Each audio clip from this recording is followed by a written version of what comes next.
Hello and welcome to episode 2 of the One Game at a Time podcast. We do have a name and a logo now, and I'm delighted to be joined by two of our guests this week, Alessio Carocci. Alessio, how's your week been? It's been good. Got some new fans as well to the podcast, not just a new name. So it's good to be back and get stuck into some actual previews of games now. So Absolutely. And also we're joined by Mark Talbot. Mark, how's your week been? Yeah, very good. Very good, lads. Hope we're all ready for it all to kick off officially this weekend.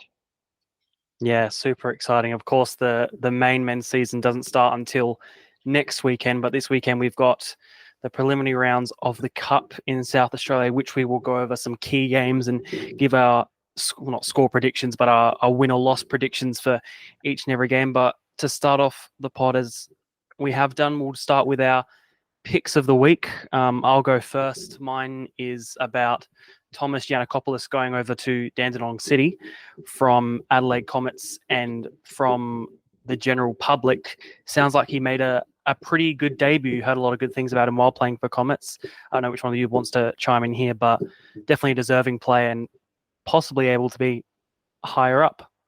I have to say, I've been commentating now the last couple of years, and I've watched a lot of Tommy G, as everyone knows him as Tommy G, but he's been fantastic. Even his not so great games have been excellent. Like he's just such a good player, very cool, very calm. Just gets in and does his job. But once he's done his job, he then looks to extend and goes, "Oh yeah, what else can I do now?" He's branched out. I think he was playing in the middle of the park during this season as well when they were struggling for midfielders. So he stepped into that holding role, and to be honest, didn't look out of place at all. So for him, absolutely fantastic move. Puts him in a great league. We know that he's going to a strong league. So I'm not saying Adelaide's not, but I think there's going to be a few more eyes on him now playing there at Dandenong, and hopefully he gets a trial somewhere, because I think he deserves at least a trial at an A-League club, because his form the last few years has been outstanding, and he's only a young kid still. I think he's 19, maybe 20 now. Alessio might know more of that. He's around his age. So, but he's such a good player, exciting player when it comes to defending. He knows his role really well and looks to extend it. He's got a bit of height on him too.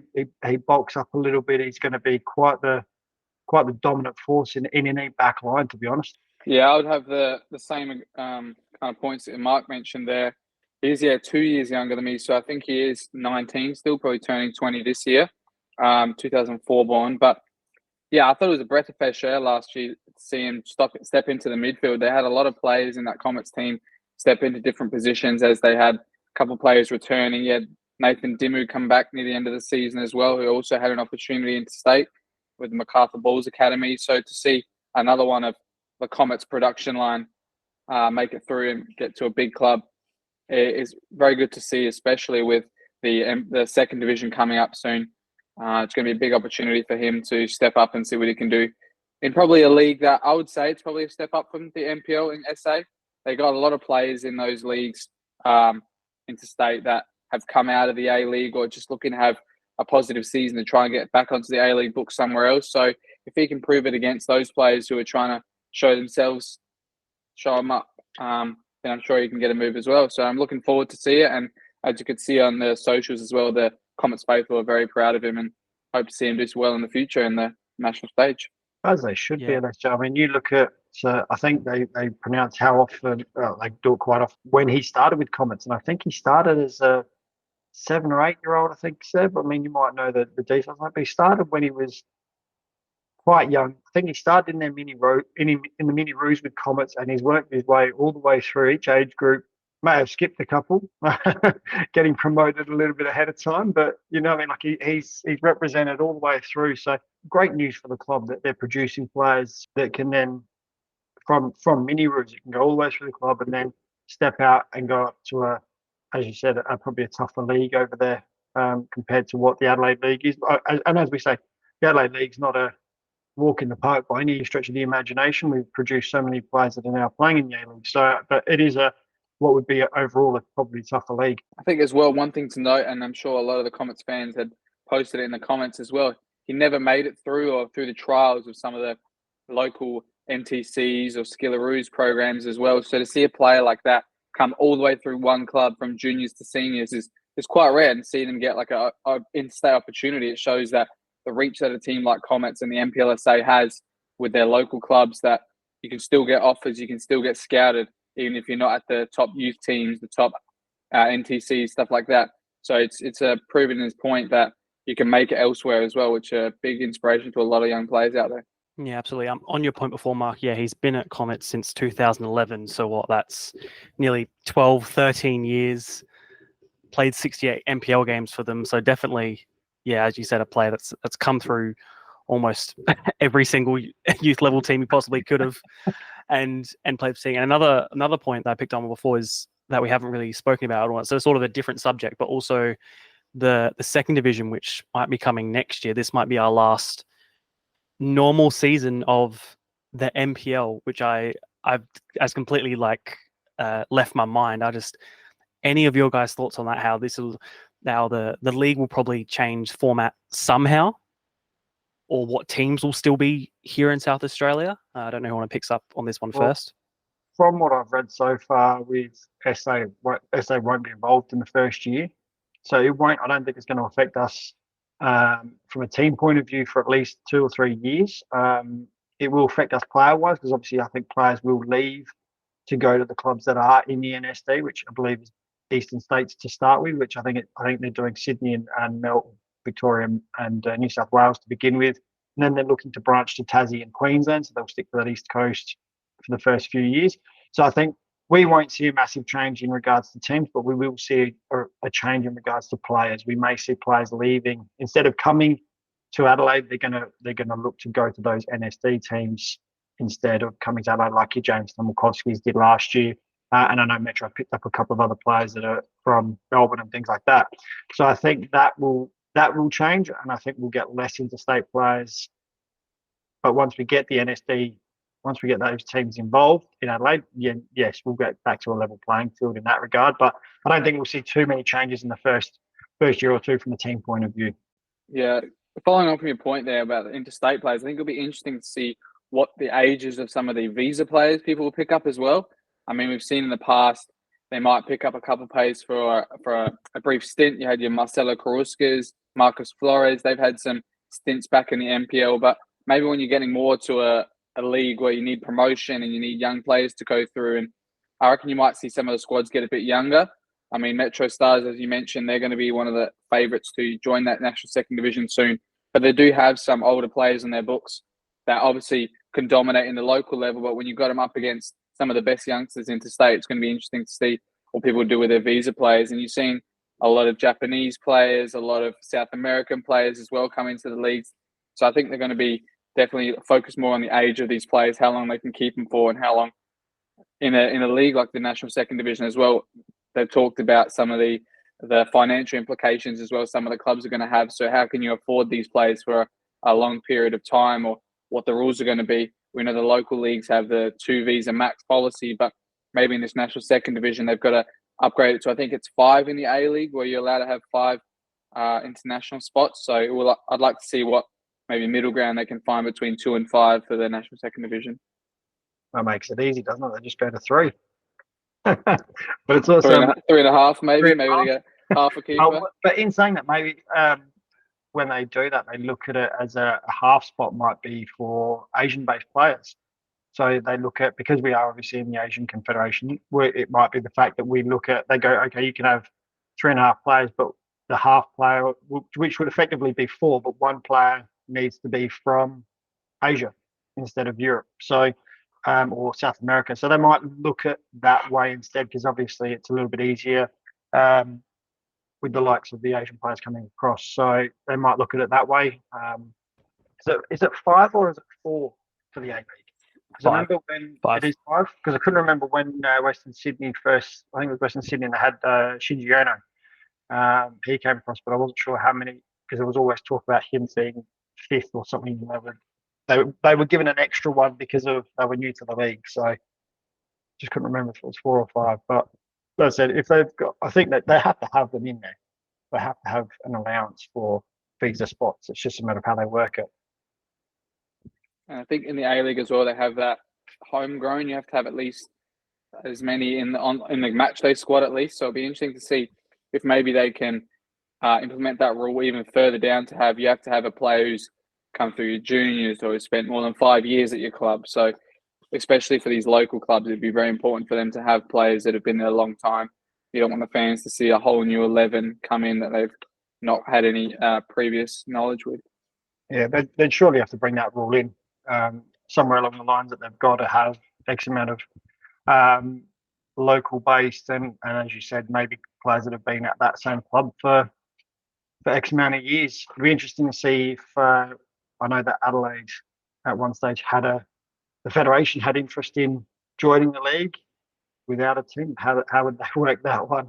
I've been with the federation for X amount of years, but it didn't matter which team you were with. So, but no, again, that was I think the reason that because I got questioned on that quite a few times. I don't know if you boys did, but about why the federation had a spot in the original band of NSDs, and I was like, well, the simple fact is, if we don't have any teams or any clubs willing to go into it, if the federation at least shows their hand, we've got a spot at the table when it comes to discussions and voting and things like that. We had a seat at the table, whereas if we didn't have any clubs and the federation didn't do anything, then we had nothing. So I don't think that the plan was ever for the federation to put a team in. It was just the fact that it gave us a seat at the table for the discussions, because otherwise we would have had, I know Metro were in it for a period of time, but you know, we didn't have anything else moving forward. So yeah, so that merger that you were talking about, sorry, Alessio, would have been between Campbelltown, Metro, and Burkalla. How that worked, I have absolutely no clue, or where they played, or how it worked, or how their actual teams worked. No clue. Too many questions there. There's not enough answers in that regard. But like I said, I think just the federation having a seat at the table allows them to put their thoughts forward and hopefully get a team from at least one team from Adelaide into that NSD, which unfortunately I think, like I said, last I heard was it was strictly Eastern States to start with. Yeah, well, I was going to say it's very similar to how the A-League started, how Adelaide City, West Adelaide Hellers, neither of them could make their mind up or have enough money to put a team together. So if you create a whole new team, if there was like a football South Australia team, it at least removes all the bias from any of the players, all the allegiances they might have had with their previous clubs, and it allows you to have almost NPL All-Stars come into a second division team. So it could have been a good thing, and we'll see what happens in the future. Question then, there's a topic for us to discuss. Your NPL greats for your Adelaide NSD team. There's a topic like for later, Seb. We need to put that in. You'd have to pick your 20-man squad from the NPL alone for the Adelaide or the South Australian NSD team. And it has to be current players. Yeah, there's a challenge. Yeah. All right, we'll do that after. Yeah, we'll do it after our cup predictions. But on to Alessio, your pick of the week. You want to talk about fashion? Well, yeah, as we've seen, I mean, we don't have the video recordings posted as well right now, but you can see every week all of us got a few different colours going on. And I'd just like to see some of the new kits that have been happening. So I was at the media day on the Sunday and I saw a few teams roll in and some pink kits that are about, which is quite the bold statement, but I like it, especially from some of the clubs. Adelaide City, Adelaide Uni are the ones that I've seen so far with a pink away kit or third kit. And I'm really liking it. Throwing it back to some of the, I think it's 2015 is when Juventus had that iconic kit. A lot of the celebrities are wearing that. So maybe we'll see some local Adelaide celebrities rocking the Adelaide City or the Adelaide Uni kits. Yeah, I asked some City players, and they actually said they preferred the pink away kit to the black and white stripes. Well, there's only so many years you can do black and white stripes for. I mean, even Juventus changed it occasionally. But yeah, so I agree with that. I think that I'm not a huge fan of the pink. I was always more of a purple fan when I played in goal. But the goalkeepers started to bring the pink and the purple in, and now the outfield, especially in Adelaide, now the teams are starting to bring the pink in. But I think that's I know for a fact that Adelaide Uni Rash has always wanted a pink kit for the away kit, so he's eventually worked his magic there to get one into circulation for them. So, but yeah, there's some great kits going to be going around this year. I know that obviously you've got plenty of suppliers. You've got Pro Sport Apparel, who I think do Cobras, Olympic, and obviously they've got the likes of Nike and Adidas, and you've got Macron floating around, which we know they do Adelaide Uni, and they who else have they got this year? They were doing Berks, West but Adelaide. they've changed. They're now doing West Adelaide, so that's a new contract for them. They got Salisbury, and then obviously you've got your likes of New Balance done through Belgravia Apparel. So got a few. Can't forget Costa at Pega as well. Pega Sports. Pega Sports, yeah. So they've got they do a couple of clubs and a couple of amateur clubs. They actually do one that's coming up in the cup. I think a Vale in the cup this year. No, they're not. They're not in it this year. But they do Pega do Elizabeth Vale as well. So but yeah, Pega Sports, and they're doing some good stuff as well. So the kits are looking good. And I have to admit, I saw West Adelaide's kit today. Alessio, their white kit. I mentioned it to you earlier to have a look. And I remember your comment was the sleeves. Wow. Yeah. So it is. A couple of the shapes that are on there, you can see it on some of the other Macron stuff, especially the Adelaide Uni home kit. Some of the chevrons or something like that that is coming off from the shoulders down is just, it's something you like to see. Like you don't want to see all these kits that have been reused over and over again. Blank Adidas team wear or Nike team wear, shorts, socks, stuff like that. Like some of the teams nowadays, they got like Campbelltown Sport and Social Club on the back of their socks. And like Adelaide City probably got some Italian flags on their socks. It's better than just a plain colour. I always say, look good, play good. So now some of these teams, I reckon there's some positive seasons coming up for a few of them if they got kits like that. They're finally jumping on board with that. I've been saying that for years as well. I think it sounds like we might have to do a kit tier list during the season and just go through each one and see who we don't like. I reckon that's not a bad shout there. I reckon. Are you guys with Kappa again, Alessio, up at Mount Barker? Yeah, we are. But yeah, we'll have to wait when these pictures of the media day come out. We'll have to do a tier list, I reckon. I was going to say, because I think some are not unveiled yet, I think, as well. We can't actually speak about. I was told there were some. Yeah, there's plenty still not be. There's plenty still about that haven't been released, and I still have to admit, I think probably Northern Demons away kit last year was probably one of the best. That black one. Yeah. I remember playing against them with it. The geo shapes and things like that, and the lines. I thought that was one of the best away kits last year. So, but I think there's going to be some good ones this year. Love a bit of fashion talk on the show. Mark, we'll go to you. Your pick of the week. My pick of the week actually is the show. We kicked it off. So you dropped them onto the Spotify last week. We've had some really good feedback from people listening in and things like that. But I wanted to raise it. The fact is, it's getting people talking. So I've had a few people reach out to me face to face and by phone, going, "Hey, why are you putting us so low? We're going to do better than that." And I know that South have actually put the league, the one I predicted, which has unfortunately second bottom. They've got that on their wall as motivation. So, you know what I mean? And do you know what? And I hope they stay up. I know I've got them get it going down, but I hope they stay up because it's the closest club to me that's in the NPL that I can just go down and commentate on. If they don't stay up, I've got to travel God knows where to do it. Exactly. I'm going to be heading north and just keep going. So I'm hoping they stay up. But they're using that as motivation. They've got it on the wall in the change rooms to say, look, let's prove a point here. So, and like I said, even my sister reached out to me. My nephew plays Croydon. She reached out, do you think Croydon are going to finish that low? I'm like, well, the other teams might just be a little bit better, but it's generating, and it's just generating chat. It's just generating, people are now discussing the league more. It's getting closer. And so I think it's just great that we're able to do this and it's generating those conversations. Yeah, I mean, you hope they stay up as well as you hope they let you in after that prediction as well. Hopefully, maybe they'll charge for parking now every time you come there. So I've got a life member pass, so I get free parking, so it's all good. Yeah, they might revoke it still. That's with the federation, so hopefully they don't revoke it. We'll be all right. Well, we'll get into some actual games now. Australia Cup preliminary round 3 in South Australia is coming up. We'll go through some key games, and at the end, we'll give you our predictions for how every game will turn out. I'll list all the games and where they are for you now. So first, we've got A few games on the Friday night, first being between Elizabeth Downs and Port Adelaide at Garner Park at 7 p.m. You have an all-amateur clash between Bossa and Tea Tree Gully being played at Adelaide City Park, funny enough, at 7 p.m. A big State League 1 clash between Adelaide Blue Eagles and Playford at Marden at 7:15 on the same Friday. Gawler versus Noarlunga, which is a second of the games we'll be talking about too, at Carbeetham Reserve at 7:30. Western Strikers and Pembroke Old Scholars at Carnegie Reserve at 7:45 on the Friday. And then to round off the Friday, Salisbury versus Ross Trevor Old Collegians at Steve Jarvis Park in Burton at 7:30. We move on to the Saturday between Fulham United and International from the Limestone Coast. Good to see some representatives from down there.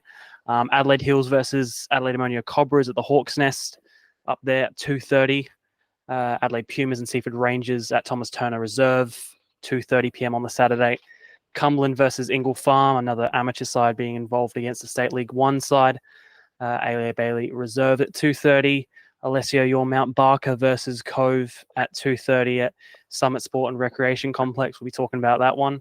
Adelaide Titans versus Northern Demons from up there being played at Athelston at 3 p.m. on the Saturday. Modbury Vista versus Narracourt United, another Limestone Coast representative, against a possible promotion contender from State League 2 at New Spot Stadium in Modbury. Sacred Heart Old Collegians versus Elizabeth Grove at Sacred Heart College at 3 p.m.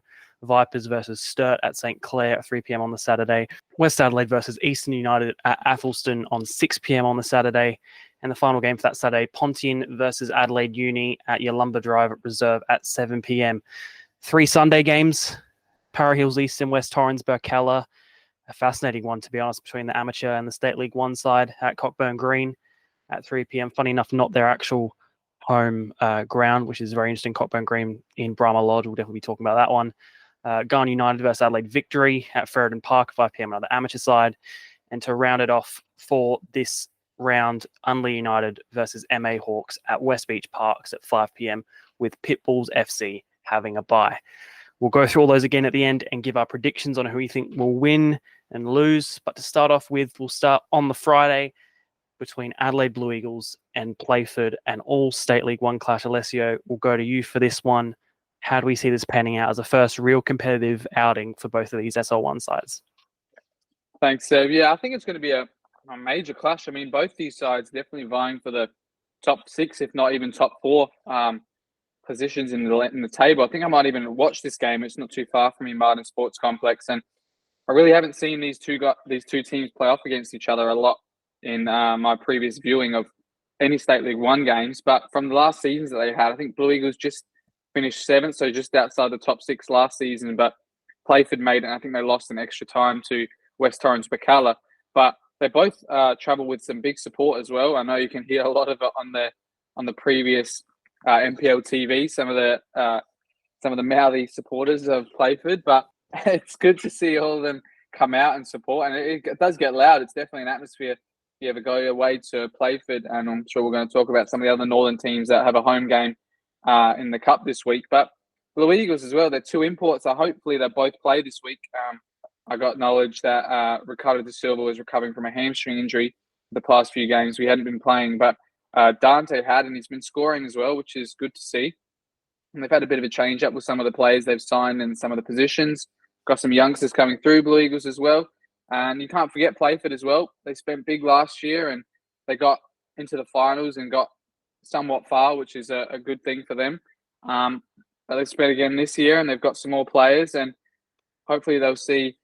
I reckon this tie could even go to extra time. That's how good these two sides are together. I couldn't really pit one against each other, but in my opinion, it's going to go to extra time at least. Mark, we'll go on to you as well for this one. Of course, an all State League 1 clash.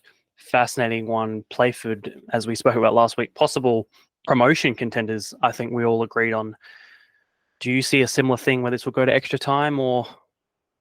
Yeah, look, to be honest, I think I'm going to favour Playford just.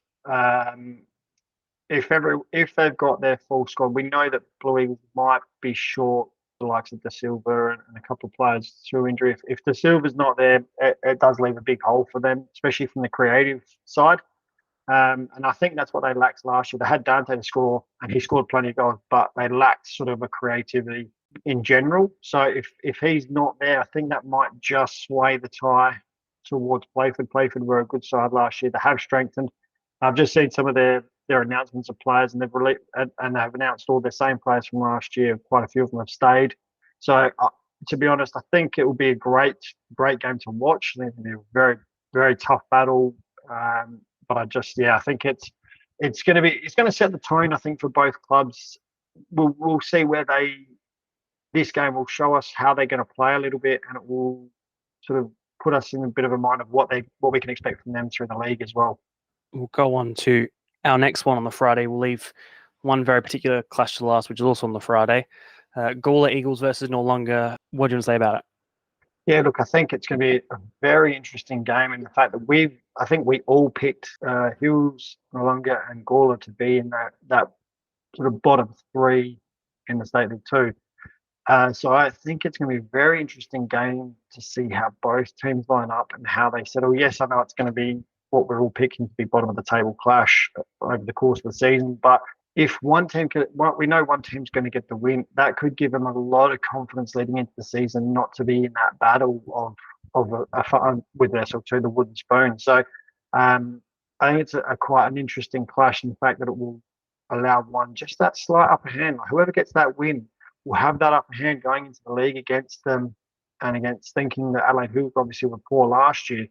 It'll give them that little bit of an upper hand over both those teams going, hey, if we can beat Gawler, we can beat Noarlunga, then it puts them in quite a good position, I think, moving into round one next week. So it'll be interesting to see who gets the win there.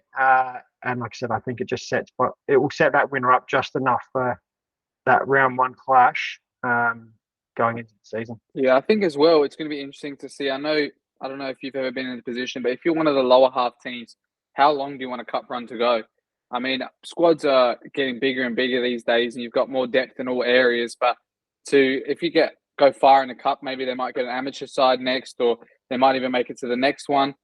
It just creates more games in the schedule, which players I'm sure love. But coaches, it's more difficult for them as well to know that who's going to stay fit for all this. Am I going to play a weakened side or a stronger side, or how far away am I from getting to the national stage of this cup? Like, it's going to be very interesting to see.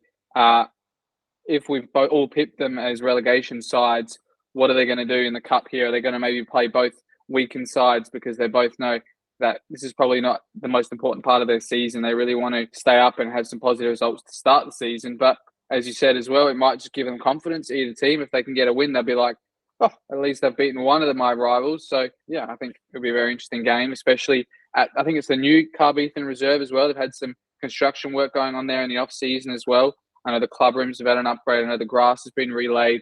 I don't think they've played any preseason games there so far. So they've been training elsewhere until it's been finished. So they've done a lot of work, a lot of volunteers as well. I've been seeing on their Facebook have got round with the working bee and helped paint some of the insides of the club rooms. And it's going to be an interesting place to go.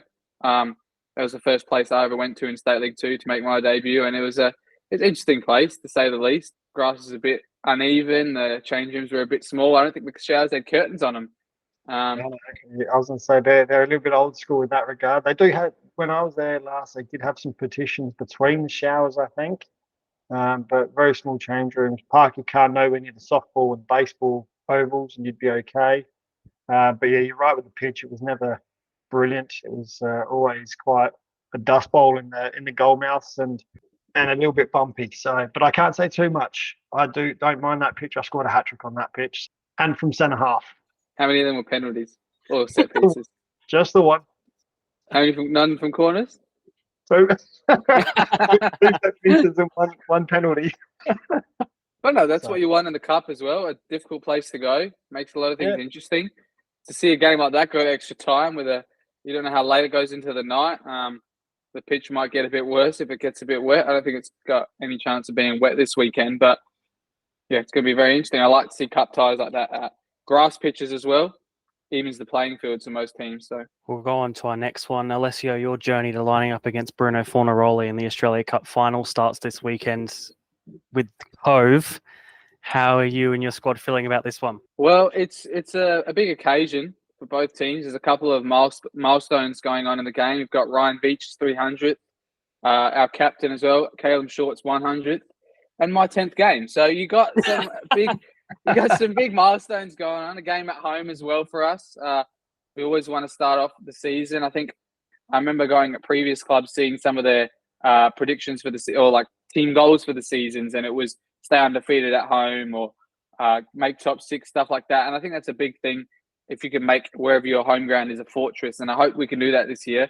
They've had some positive results in pre-season, Cove, and I think all 4 of us, when David was here, had predicted them to be at least in the title challenge, if not top 3. So they got all the backing. I'm sure they'll be the odds-on favourite.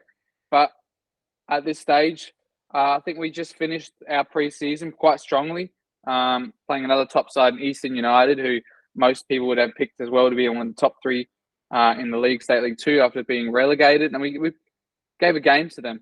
I think on another day, it could go our way. A couple of defensive mistakes and a couple of goals that could be definitely stopped. But other than that, I think it's going to be a tough game.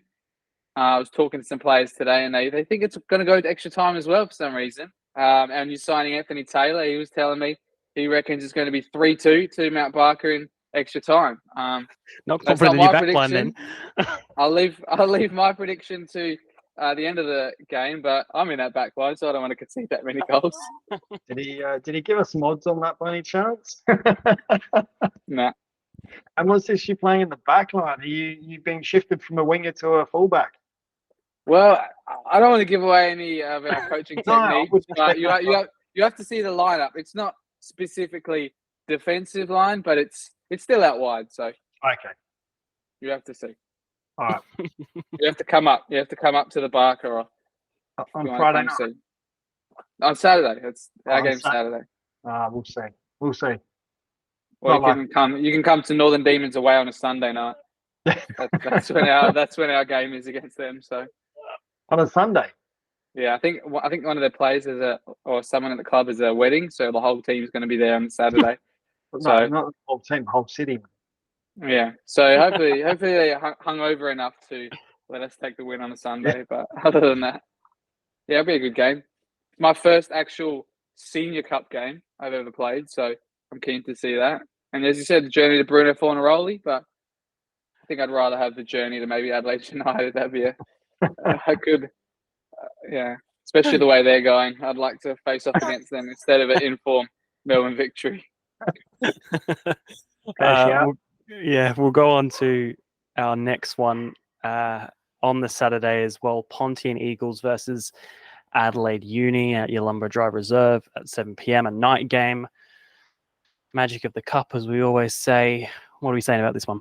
Look, I think this one's going to be, it won't be an easy game for either side, but I think Uni, with the likes, they've got some good players, they've signed some good players. They've got Phil Stubbins in as coach, as we know, who did really well with them last year. But I just think it'll be a tough game, especially going to Yalumba Drive. It's never easy. I always, as a player, always struggled when I went to games that didn't have a fence around the pitch and we're in the middle of quite a large space, like Vipers used to play at St Clair and Fulham used to play down at Valletta. I always struggled on those pitches. For me, the deception of how far the pitch was, how big the pitch was, always was magnified by the open space. So it's never easy. I know they've had a lot of work done down there, or getting some work done down at Yalumba Drive, but it's not going to be an easy game for Uni. But I think they'll probably have enough in the tank to get by, I think. Yeah, I remember, I think the last time I actually went to Pontian, I think it might have been another cup game. And I remember going there and no fence, of course.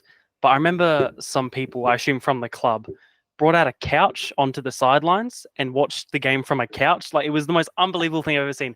And it wasn't just it was a long couch too. It was the craziest thing I've ever seen. And it was a cup game and there was a bunch of people on the couch, sitting on the top, standing behind it, absolutely ridiculous. Just a story. Alessio, on to you. We played them not long ago in a cup game as well. And I think they had the deck chairs out on the sidelines. My mum was saying she went to go get a drink, and by the time she came back, she lost her seat. So they do have some crowds there as well, and it's a new club rooms as well. We went in there. I think the away change room is probably bigger than most teams' home change rooms. They got, I think, 4 showers even. It was a great facility to play at, even as an away team. I think we had our reserves playing at the same time as well, and they had all 4 change rooms in use. So that's something you don't really see, or you don't really get accustomed to, especially if you're the away team. Usually they confine you to one change room for all 3 teams. But I think, same as Mark said, pitch without fences, and I think I'm not sure the dimensions of it, but it's got to be one of the smallest ones in the league. And I think, especially the way Uni play, we played them in preseason, and they were one of the best possession-based teams, and they love to get the overloads out wide. And I think it might play into Pontian's hand, especially how short and how narrow that pitch is. It's going to be it's going to be good for them to use their pace. I know they have a couple of quick African players out wide and some nifty centre midfielders as well. That if they just get one in behind, got a speedy winger onto it, creates a lot of danger in behind. So I think it might be a bit of a smoky for an upset there. I think Adelaide Uni are going to be one of the top 3 teams in this league, but to go away, a grass pitch in the cup against a team that, as same as others, a couple of the other lower placed teams in the State League 2 last year, not many people are going to have a high expectation of. And I think they might have some surprises there, some surprise players that are going to create a bit of danger at the back there for Adelaide Uni. So it's going to be a good game. We'll go on to the Sunday, second to last game we'll talk about before, I think, the big headline game, Para Hills East versus West Torrens Burkalla.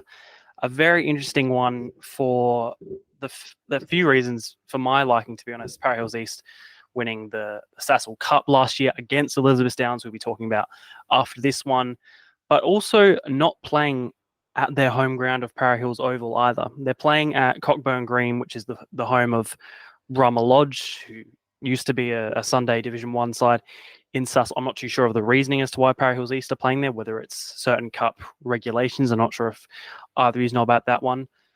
But them versus a strong West Torrens Burkalla, but a side has also proven themselves to be the best side in the Sunday division of the amateur league. I don't know who wants to go on this one next, but pretty fascinating to me. Yeah, look, for me, Para Hills East, see, I'm going back many years when I used to be involved in the amateur league. They were such a strong side. They'd play up on the hill, and it was just a nightmare going up there. But they were such a strong side and just a typical amateur side. It was so hard to play up there. But they lost their way for quite a few years. Back got relegated a few years ago, I believe. Yeah, they were back in the second division and that. And then for them to come out and win the cup last year against a good downside, it does pose that they're in the right direction. I'm not as too sure why they're having to play at the old Brahma pitch, but I don't think at this stage there's no cup restrictions on fencing and pitches and things like that at this stage of the competition. So from that point, I think it might be just the fact they could be saving their pitch, or might not be ready because it is a council based pitch. So it could be the fact that the council just hasn't got the pitch ready, and the fact that it might be having some irrigation works or something like that. But it is a very interesting game in the fact that Burke's got a new coach, a few new players. How well have they gelled? I know they've got Devereaux, they've got Costamante, so they've got some good players there. But again, have they gelled well enough to play? I don't have them finishing in the 6, I don't think, this year, but it's going to be a very interesting game. You would say that Burke should, and when I say they should win. But you're going away from home against an amateur side, and I can tell you now, the amateur side will run all day. They will work their socks off, and they will hit those players hard. They're going to hit Burke with every single challenge they can possibly get. So whether or not those players are going to be aware of that and how they handle that is going to be another story altogether. They'll go there. The change rooms are probably not going to be very nice, because I know Burke's change rooms are very spacious. Even their away change rooms are very spacious, very nice. So they're going to go away to probably a shoebox and have to settle in quite quickly. So it'll be tough. I mean, you would think Burks will have it, but it's not going to be an easy game, I don't think. Yeah, I agree. I think you summed it up pretty well there. I think Para Hills East, they're not a side to take lightly, and they've got quite a few good players there. I know they had Nick Bernardi. I think they had Taylor Martin, maybe it would have been there from Salisbury. I know they tried to poach a couple of our players before they signed on to Mount Barker. So I know they got a bit of a pull there in the amateur league, and I think it might be a bit of a surprise to West Torrens Burkalla. I think they made it all the way to the semi-finals, or was it last year? And they lost out to Yeah, to Metro Stars. And I think they did face quite a few State League 2 teams, and they struggled a little bit in the early rounds. I think they played Noarlunga. They had to beat them in extra time. They played Eastern United. I remember commentating that one, and it was not the easiest of games. And then they had to face up against the NPL powerhouse of Metro Stars, and that was the hardest of them all. But I think, yeah, as Mark mentioned, playing a team again that's on grass, and it's going to be a tight change rooms, tight pitch probably. The fans are going to be right up against you as well while you're taking throw-ins and corners. I think that's going to be something that maybe Bacala are not used to, and it's going to play into the hands of the amateur side, and maybe they can get another surprise result. I'm sure for these amateur sides, if they get any team that's probably State League 1 or above, they think they can compete on the same level as them, and this is their chance to prove it. Yeah, and I think the only other thing that's works probably in Burke's favour is that the fact the amateur side's probably started training 2 weeks ago. So their season doesn't start until March, end of March, maybe early April. Yeah. It's Easter that they start. So yeah, it's normally weekends after or the weekend before Easter, then a bye, and then round 2. Yeah, so they're not kicking off for at least another 4 weeks at least. So they'll only just be kicking pre-season off. So I think that bodes well for Burks in that fact, but it'll be interesting to see. I will just counterpoint that by saying, playing for an amateur side myself, I think our A's started pre-season at beginning of January. Now, I'm not sure if that's the same for clubs around, but our A's are a Div 2 Sunday side. So if we're in Sunday Div 2, I'm not sure what Parry Hills East will be doing. So just another counterpoint to that. So you guys start at the beginning of January, and you guys will kick off. So you guys have had you'll have 3 months. 8. Yeah. Wow. You'd have 12-week pre-season. Yep. That's and I was gonna say the actual season isn't that long either.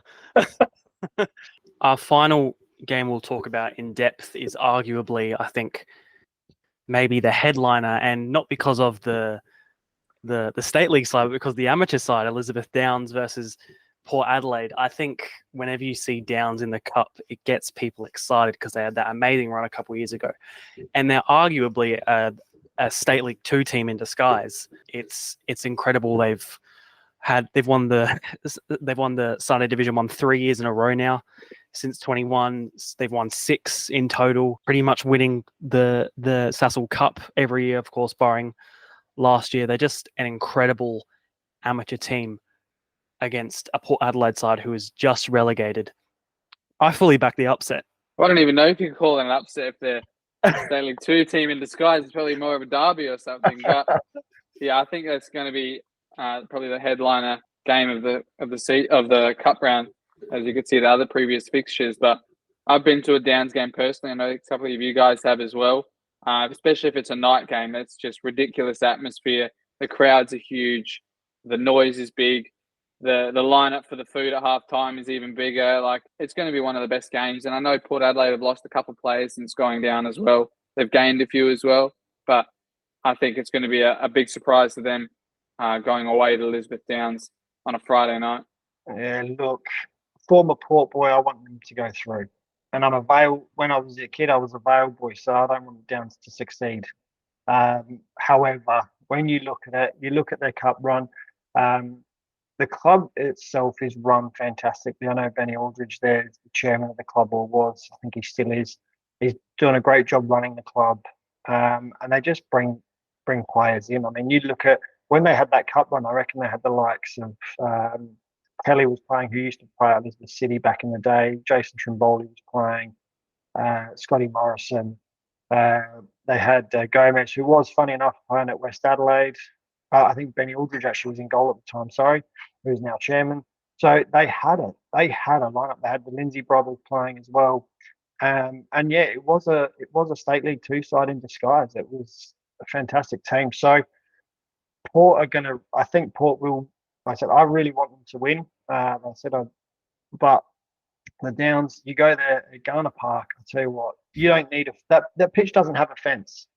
But the amount of people, it does now, but I get what you mean. Now. Yeah. And now the fact that they're going to have 4 or 5 people deep all the way around the pitch, there's your fence. Yeah. So what you say, the lineups, it's loud and the lineups long and stuff like that, mate. But don't forget, those players are going to absolute cop an absolute bath from those supporters every time they touch a ball. Every time something goes wrong, those supporters are going to jump straight onto those Port players. I can guarantee it. They will hammer them for the rest of the game.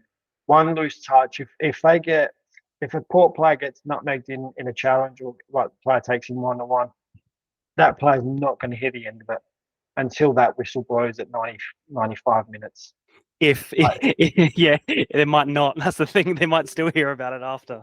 And they will do, exactly. That's what I'm saying. Like, it's not only a battle of a battle in general. It's not just a football game there. It's actually going to be such a psychological battle for, I have to admit, psychological battle for those Port Pirate boys because of the supporters. They will let them know when something goes wrong, and when the Downs score there, I tell you what, as you said, Alessio, it's loud. It is ridiculously. I honestly think it doesn't even compare to some NPL sides. Genuinely. Oh no, mate. NPL sides, I can tell you now, NPL sides would love to have the supporters that the Downs have, because I reckon, I'll tell you what, if you were to do it, the Downs would probably have the most supporters across the 3 leagues. Yeah, probably, yeah. Or go close to if they don't have them. And so I said I want Port to win. It's my old club, but the Downs are they're another level in the amateur league, and like I said, what the club itself brings to a game like that. I mean, I saw some drone footage from when they played Metro that night. I think it was Metro that night. I was there. I saw some drone footage of that, and it was just phenomenal. And like I said, I grew up in the amateur league, so I've been to many Downs games and been to Regana Park and whatnot. And it's a great atmosphere. And I think the Port boys, like I said, it's going to be not only a battle on the pitch from a toughness point of view, but it'll be a battle football wise, because I think Downs don't play bad football. They try and keep the ball. They try and play football. But again, it's going to be also a massive psychological battle for those Port boys to shut out that noise that the Downs supporters will bring along. Yeah, just on that Metro game, I remember I went to that game. I reckon it was late in the game, or it might have even been extra time, because on the way home from training, and we were going to pop in, just be like, oh, see how it's gone. We knew it was on, and you come past on even just Main North Road, and you just see the lights and the people. Like I'd never seen anything like it, even in anywhere in the state. They had at that time they had a temporary half fence up around the pitch, whereas now I think I've played it down since then. They now have a full fence and even a net behind the goal as well. But even then, it was just incredible to see the amount of support and people that would go to watch Downs as an amateur team. Yeah, we'll go through every single game and give our predictions. If we think we'll win, again, we'll sort of do it like how we did our ladder prediction last week. I'll just say the two teams, and you just tell me who you think's going to come on top. So we'll do them all in order, starting with Downs versus Port Adelaide. I pick Elizabeth Downs. I pick Downs as well. Yeah, look, I've already said it. I'd love Port to go through, but I just think at home for the Downs, I think they're going to have enough to get over Port. Sorry, Port boys. I apologise. Another postie on the change room for you, Mark. Yeah. Just a temporary one, just for the cup, though. Just for the cup. Next one, Bossa versus Tea Tree Gully, or amateur affair. I reckon Gully will come out on top there at Adelaide City Park. Again, another neutral ground game as well. Yeah, I'll stick with you on that one. I'm going to go Bossa. I think I know a few boys there that play at Bossa, and they seem like they're enjoying it there. I like to see some of the pictures they post when they get a couple wins there. So I'm going to give Bossa a chance in that one. Another big one, Adelaide Blue Eagles versus Playford at Marden. It's a tough one, I reckon, this one, but I reckon Playford. Can we go the draw and just leave it as extra time? I think I'll go Playford. Yeah, I reckon I might go Playford as well. I think they've got just a bit much more if Dante's only playing by himself without Ricardo. Gawler Eagles versus Noarlunga. I reckon I'll go Gawler as home ground advantage. Yeah, same here, Gawler. Just on that home ground advantage. Yeah, they've picked up a couple of results recently as well. I think that they're going to get it. I think they've got a few players back from injury as well. I know they had some problems in the middle of the preseason with about 6 or more out. They had that and they've 11-0 loss to Fulham as well. Yeah, so I think they've picked up a few now. They've announced their captain as well, Connor O'Reilly, who I think is a previous Croydon and Metro Stars first team player. Definitely at Croydon, he was signed last season for their first team. So I think he might have had a bit of an injury last year, but he's obviously back and he's got the captaincy straight away in his first season signed. So that shows a lot of trust from Terry Frangakis there. Salisbury United versus Ross Trevor or Collegians. I reckon Salisbury. Just on that while I can. I don't know if you guys saw it, but for the first time in the club's history, they've renamed their park. So they used to be Steve Jarvis Park, the old Steve Jarvis Park. Then they moved to Burton, and that was named the new Steve Jarvis. They've just announced a week ago now that they've entered a partnership with PSD and Energy, and they've 3-year naming rights to the football ground at Burton. So it's now going to be the PSD Energy Stadium, I'm assuming, and the bar or the rooms upstairs where they host all their functions is now going to be the Steve Jarvis function centre, basically. So bit of a shout out there to the Salisbury gang. Well, I know. Well, previously I've known the chairman and things like that. So shout out to those guys. But yeah, very exciting for them to be able to do that and enter a partnership like that for naming rights. Are they going to take a pick as well in the game, or? No? Yeah, I'll go Salisbury. Imagine you give them all that and you give it's going to be Ross Trevor for me. Easy win away from home. I think Salisbury will get up there. Yeah, I think Salisbury as well are going to get up. They've got some few nice additions. We played against them as well. We've got a Japanese player there, Ibuki Shinto. I think he's one to watch. I think he scored a hat-trick in one of those preseason games, and I think he scored against Campbelltown as well. So I think he's going to be an interesting player to watch throughout the season. I think we're going to win this one against Ross Trevor. As of recording, it's Valentine's Day, so we'll talk about your second love, Alessio. Fulham versus International at West Beach. Who do you think is coming out on top? The Limestone Coast side, I don't reckon. I think the travel will be a bit too much. And Fulham, as you have previously gone on about, the quality of them will be too much as well. Yeah, home ground advantage as well for Fulham. They play an artificial every week. I think it's going to be an easy game for them. Straight through for Fulham for me. Yeah, I'm with Fulham on that one as well. I don't see an upset, unfortunately, for Inter with their travel. Adelaide Hills Hawks versus Adelaide Ammonia Cobras at the Hawks Nest on 2:30 on the Saturday. What are we thinking? I reckon Cobras. Yeah, Cobras, I think will win that one, and comfortably, unfortunately, for Hills. I think Cobras as well, yeah. It's obviously a difficult place to go, the Hawks Nest. I'm not sure what the pitch is like at this time of the year, but Cobras as well have to deal with playing on their own surface during the year. So I think they've got too much quality. We said they were going to be one of the top sides in the State League One, almost probably going for the title. So compare that to Adelaide Hills Hawks, who most people had near the bottom. I think it's going to be a very one-sided affair. Yes, the Hawks Nest is a very difficult place to go. Well, it is and it isn't. Their pitch has gotten so much better over the last few years. It's not as heavy as what it used to be. Done a lot of work there. So, but this time of year, you go up there, it'll only be a nice balmy 18 degrees instead of freezing 3 degrees. So I think Cobras, it probably falls in Cobras' favour, and that pitch will be pretty pristine at this time of year. It's a bit interesting as well. I think this weekend is predicted to be about 35, 36. Yeah, if most of these games kicking off at 2:30, and maybe it's another leveler for a lot of players and a lot of teams that playing in a hot weather you can't play as fast-flowing attacking football. Maybe your players don't feel as fit in this heat, so it could be an interesting equaliser as well as we talk about pitches.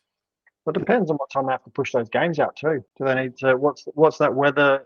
What's the weather forecast for a game to be pushed out till 6 o'clock? Is it 35? I thought it was 37, maybe. 37. Yeah. So Saturday's supposed to be around 34, so it's going to be a tough one. Plenty of drink breaks. Adelaide Pumas versus Seaford Rangers. I reckon Seaford will come out on top there. I would say Seaford should come out on top there. It's away from home. It's at the Pumas ground, isn't it? Yeah. Yeah, I still think Seaford have probably got enough in the player ranks and coaching ranks there to get through.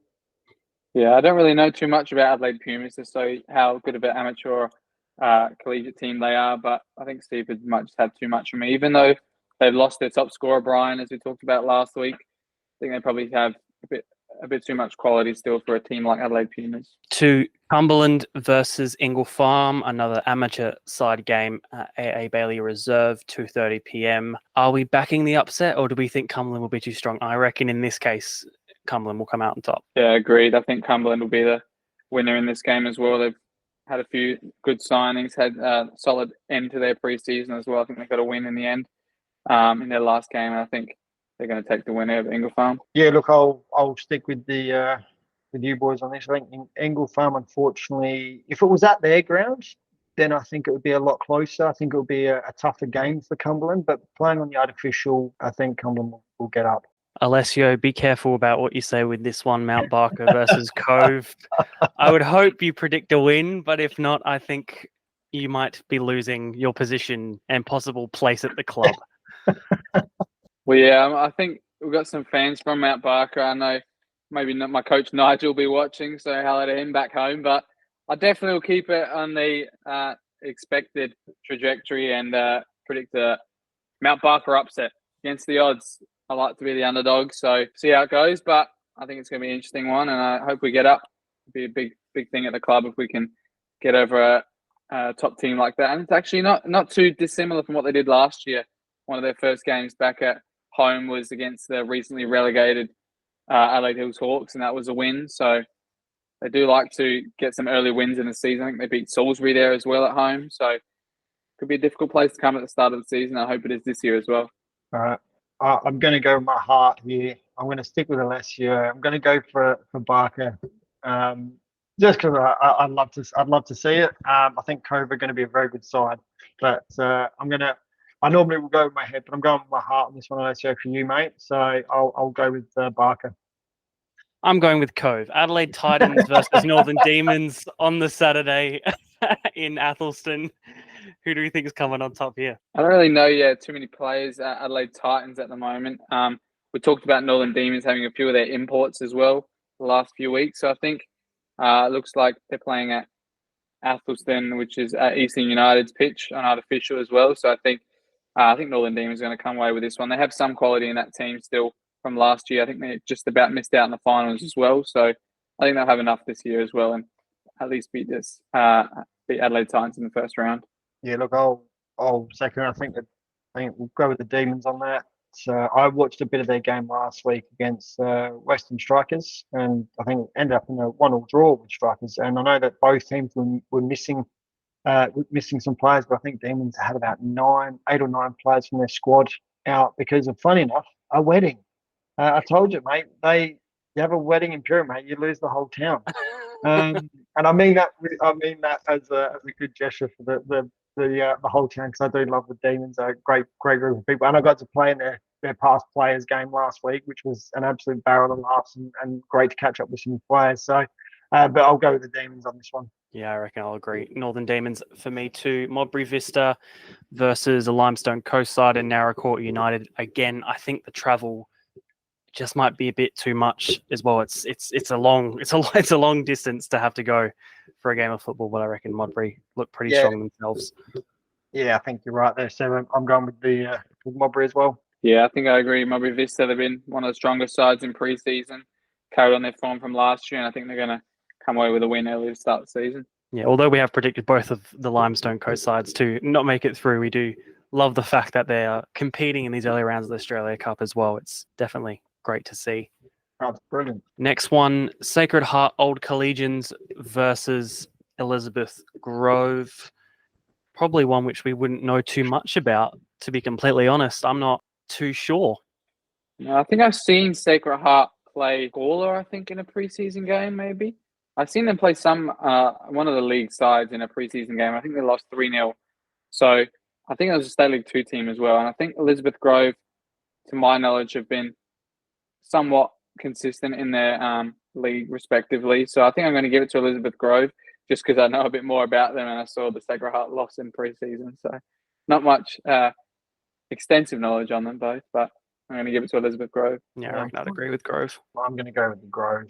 Stick with the Elizabeth boys, the Packers and green and gold. On to Vipers versus Sturt at St. Clair, also on the Saturday. I reckon Sturt will come out on top here. Yeah, look, I think I have to go with Sturt. I think I've got Sturt to finish in the top half. Promoted. You said they'd be promoted. I've got them as 2. So depending on how that obviously goes in the final. But yeah, I've got them pushing the top of the table. So you have to go Sturt. I think with Vipers, obviously they've got a great supporter base. Absolutely fantastic supporter base out there. It's an open field at St. Clair, so that might play into the hands for them a little bit.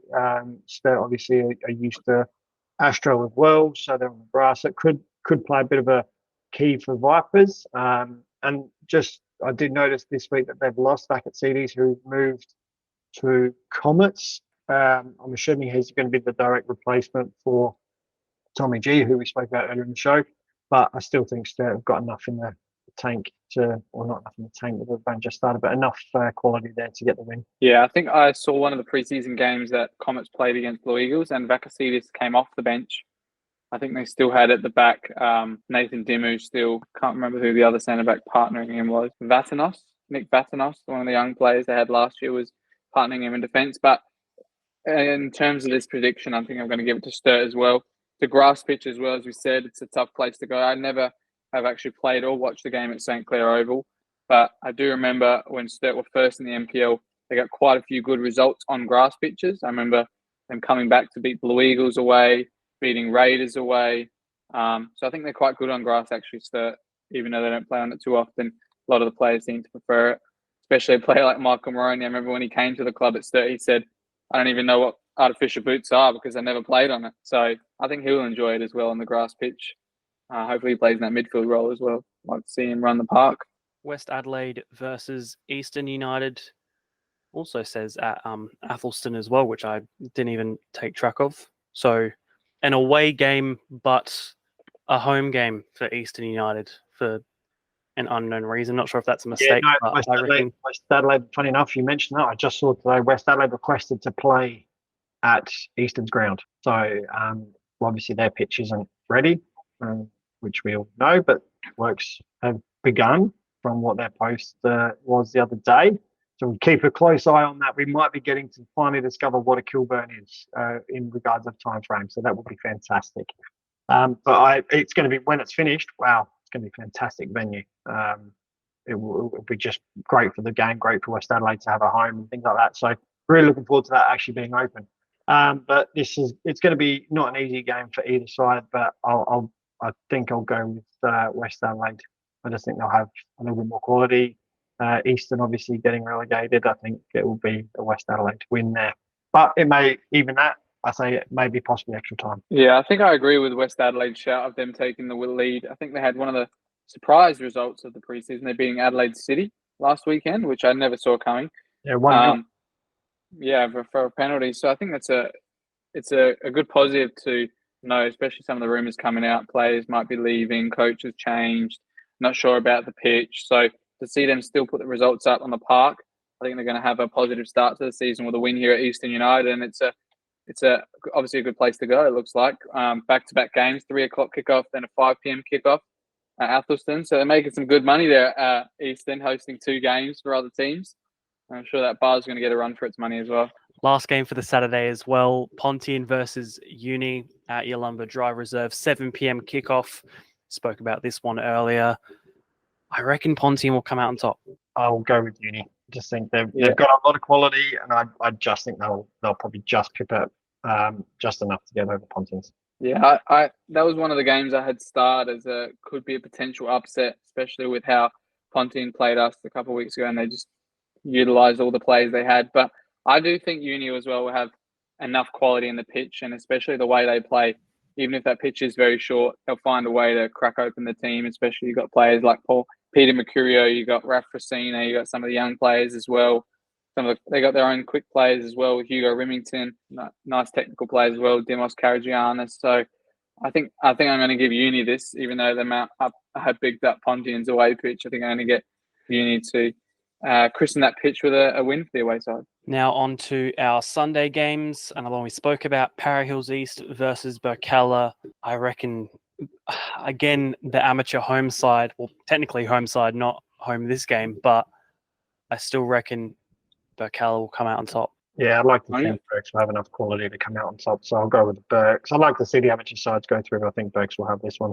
I reckon it's going to be a bit too soon for some of these players to gel for Burkalla. I'm going to give it to the amateur side. It looks like a lot of them... We love it. From all the players I know that have played there, they've been together such a long time. They've got such a good bond.